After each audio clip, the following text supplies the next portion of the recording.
This next matchup for the Bantamweight ISKA Pro title. Our second pro fight of the evening here at Clan Wars 19. And referee Aid Martin giving final instructions to Andy Taz Young, the champion, fighting out of the blue corner wearing the Venom black, green, red and white shorts. And his opponent James Insane McErlean wearing the black and red board shorts. And here we go for the ISKA title. Young sprints to the centre of the cage. McErlean fires with his shots and a head kick. There's a lot of background to this fight, and you know, a lot for both guys to win and lose in this one. There really is, as well as the strap being on the line.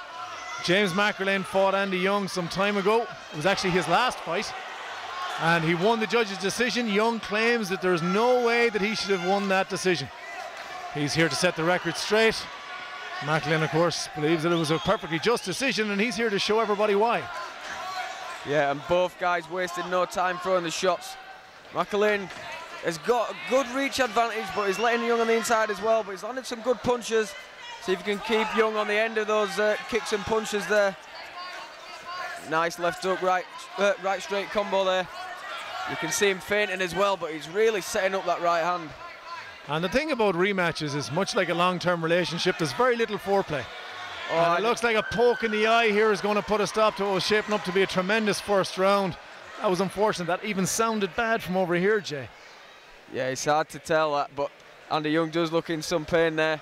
I don't know if it was a thumb or a finger. I mean, that's the nature of the beast in these gloves.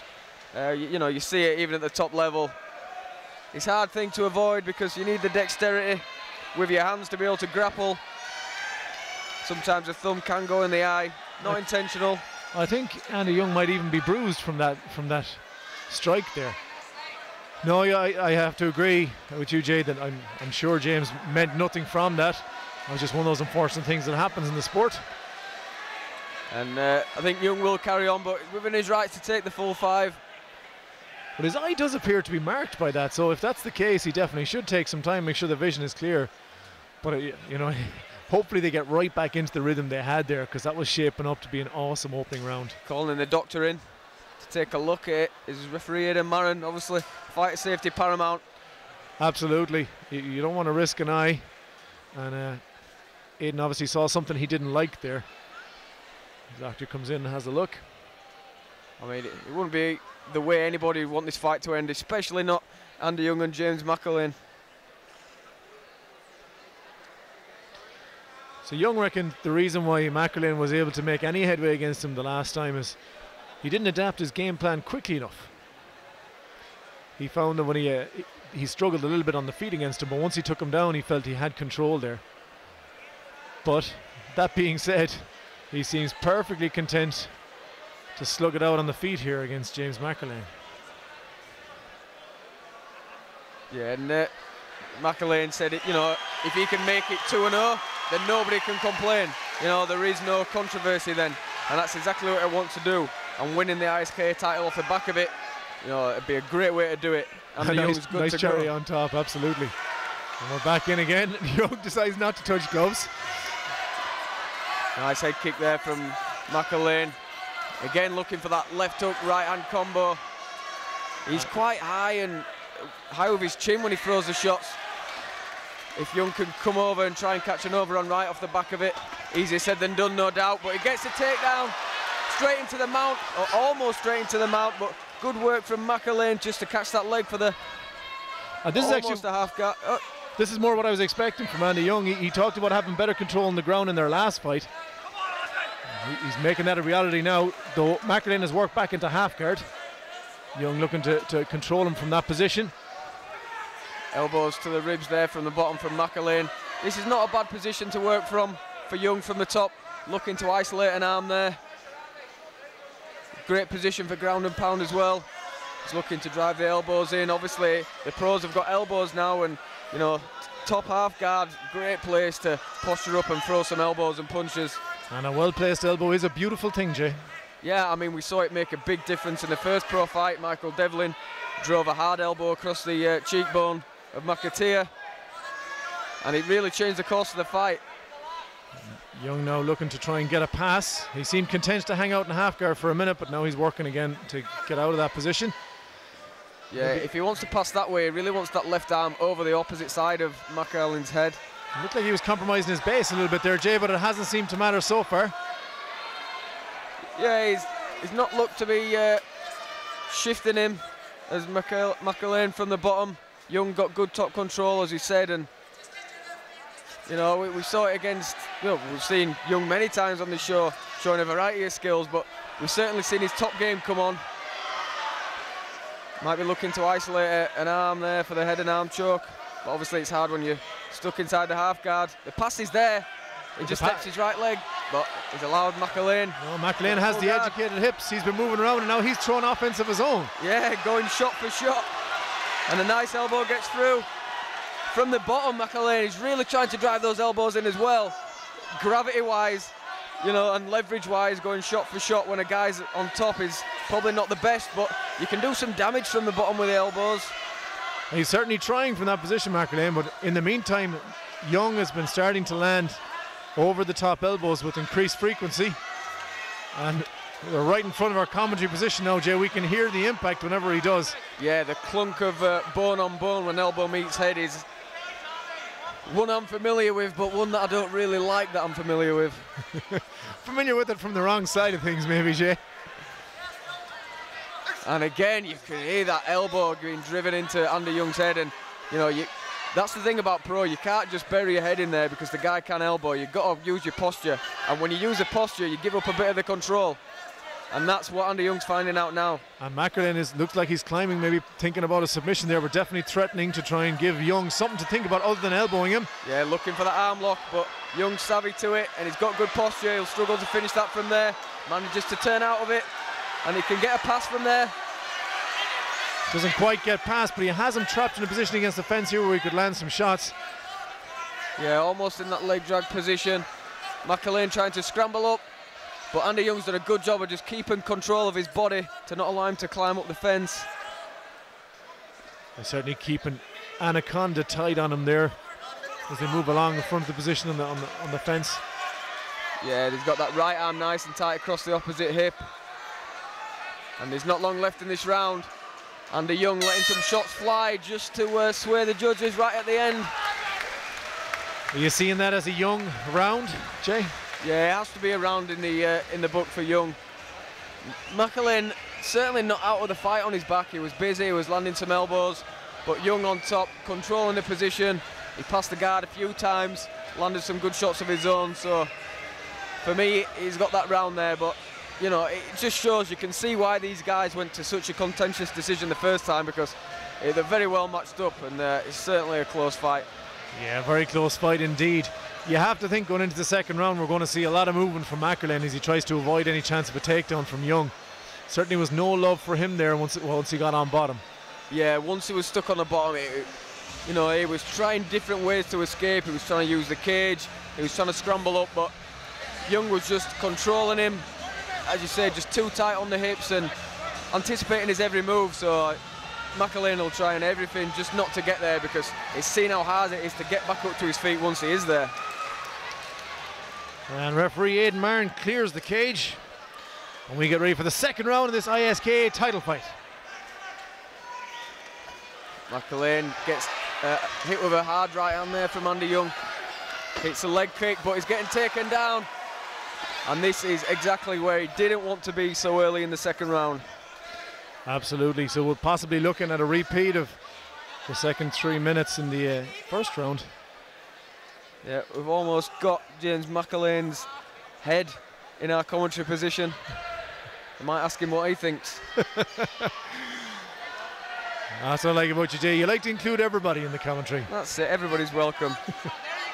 He's searching for that far side Kimura, but what you can see is Young is aware of where he's going with it and buries his head in there, clasps his hands together. As long as he can't isolate that arm away from his body, then he'll have enough control there to see out a submission attempt. And in McErlean's corner. Punches coming in there from Young, and a nice elbow over the top. Oh, and a good elbow from the bottom. I think that brought up a welt on my head.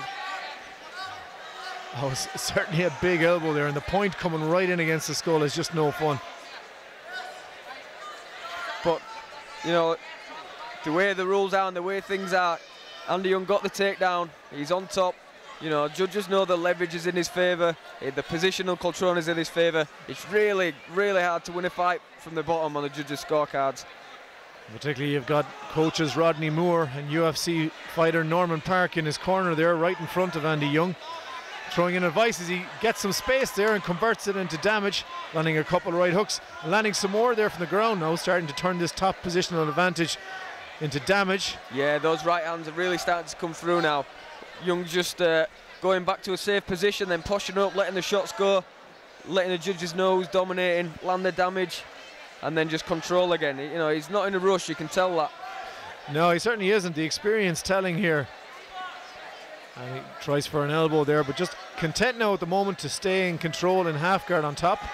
Not worrying about passing, he can land damage from here, why would he? Yeah, exactly. And no threat of being swept. McErlean's not exactly looked like budging his base. So Andy Young, he'll be more than happy to stay in there, throw the punches and score the points.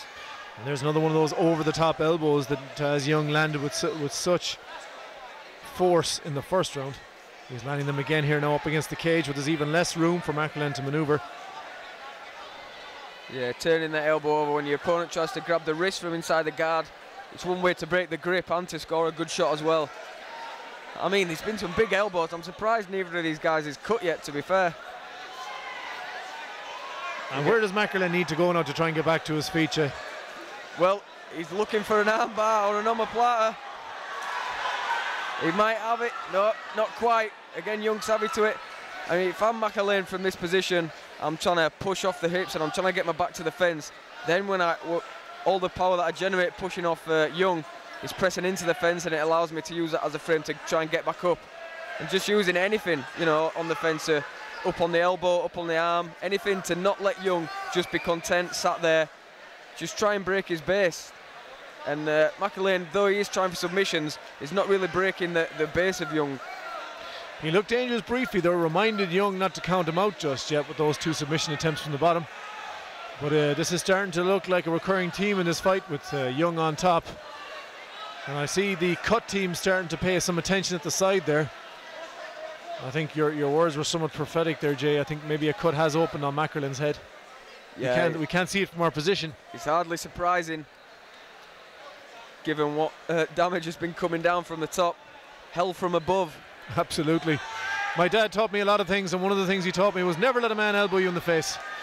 And that's a rule that I like to live by, for very good reason. But again, looking to isolate that arm is McErlean, looking for an omoplata and an armbar. And he might have, that looks tight. That looks extremely tight. Young has turned his arm and he's managed to get some space. Yeah, he's done well there to turn the arm and take the pressure off. That was tight. Now that's another warning to Young. Do not sleep on the job here. McErlean always dangerous. Definitely. It only takes a split second to crank some pressure on that elbow joint and finish a fight. And after having this much control, it'd be a devastating thing to get caught in when you're on the top. Shades of Chael Sonnen and Van Anderson Silva even. Yeah, exactly. And now we move into the third round. Now, clearly dominant round for Andy Young there. There's no doubt in my mind. I suspect not yours either, Jay. Yeah, no doubt about it. Andy Young thoroughly dominant from start to finish there. Again, you know, we saw glimpses of what McErlean can do. He's got good submissions from his back, but when you're fighting an experienced campaigner like Andy Young, you know, you're going to find it really hard, especially as the bodies get sweatier, to you know, to catch the arm there. It's easy for the arm to slip out. So these guys have been fighting for 10 minutes. You know what I mean? He broke quite a sweat. It's hard to catch it then. And if McErlean's going to spend the rest of the 5 minutes that we've got remaining in the same position, it's hard to see how he wins this fight. He needs to try and stay on his feet or shoot his own takedown and get on top and work from there. Absolutely. So unfortunately the prediction McErlean made of a second round submission win has passed. That's not going to be on the cards for him tonight, but he's still very much in there. There was an armbar attempt that looked to be very dangerous towards the end of that round. So he's shown he's got plenty of heart. He's able to absorb the punishment and come back. And he gets one more chance now, Jay, to show us that he's worthy of the ISKA bantamweight title. Yeah. And for round one, he's going to need a finish.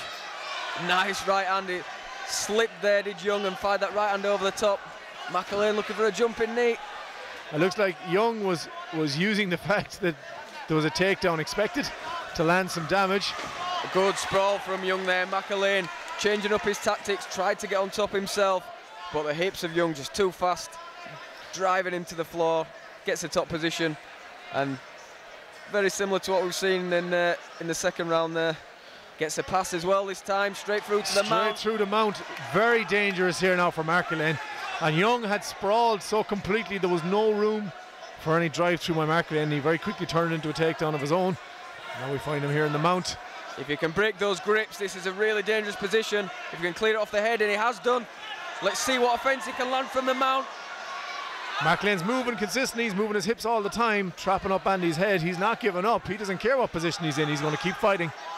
Yeah, and you saw there, as soon as Andy realised that McErlean was moving his hips, he buried his head again, controlled the position, and he'll reset and then try and throw again. He didn't want to lose a position by getting too greedy with the shots, and that's sensible. That's the experience again coming through from Andy Young. Absolutely, that seems to be the lesson of the fight here.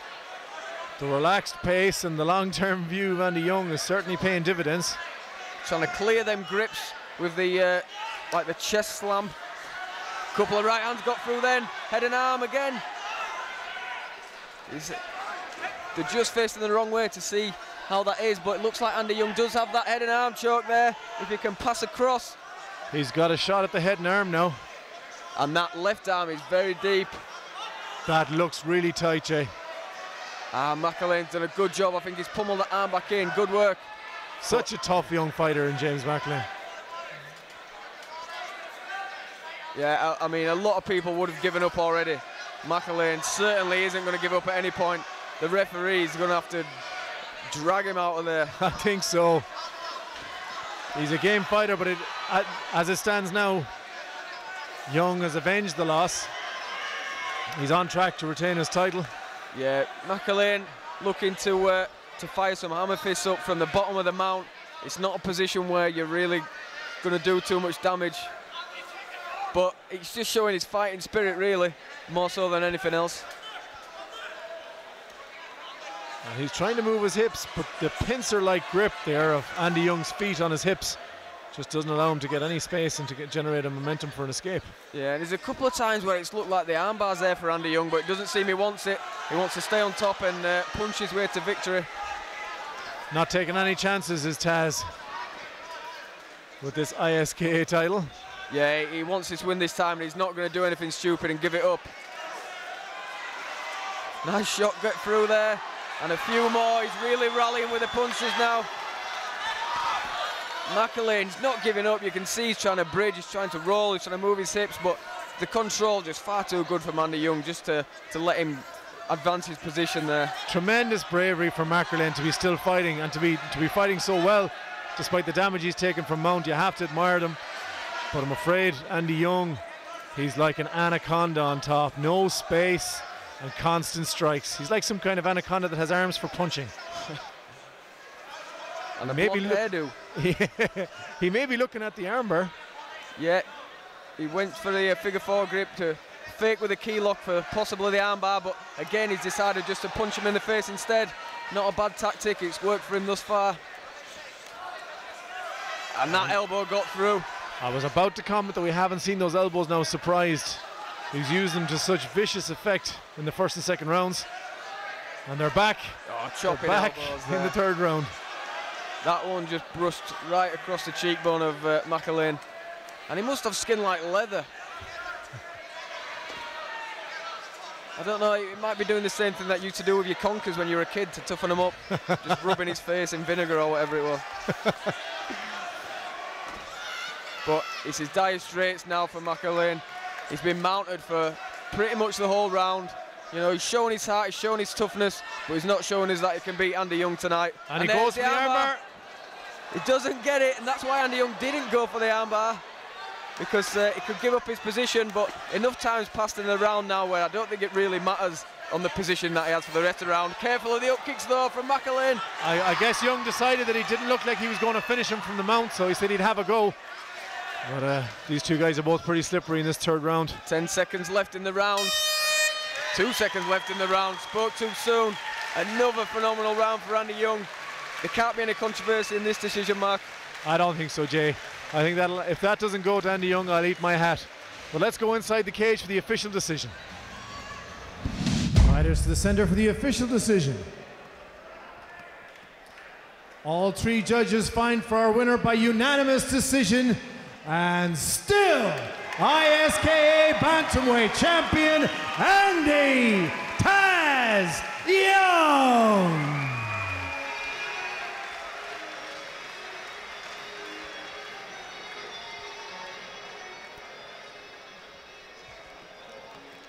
So I'm here with the successfully defending Bantamweight ISKA champion Andy Young. Andy, does it feel like you've laid some old ghosts to rest? Yes and no.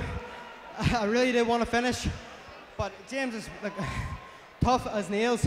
Hard to finish him, tough guy. Stood in there the whole 3 rounds.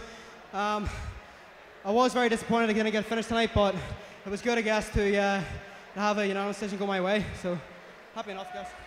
He certainly was tough. He took a lot of tremendous elbows, and you tried for an armbar towards the end. Was that just you didn't think you could finish from mount? Yeah, I wanted to get a finish there at the last minute, but it was a bit slippy at the end. It was hard to secure that, but I guess I tried it, so that's what counts. But So what's next? well, hopefully this will be the last fight at 61. Any flyweights, pro flyweights out there, UK, Europe, world, I don't care a shit. Like any fighters at flyweight, I want to fight them, so step up. Ladies and gentlemen, your reigning ISK Bantamweight champion, Andy Young.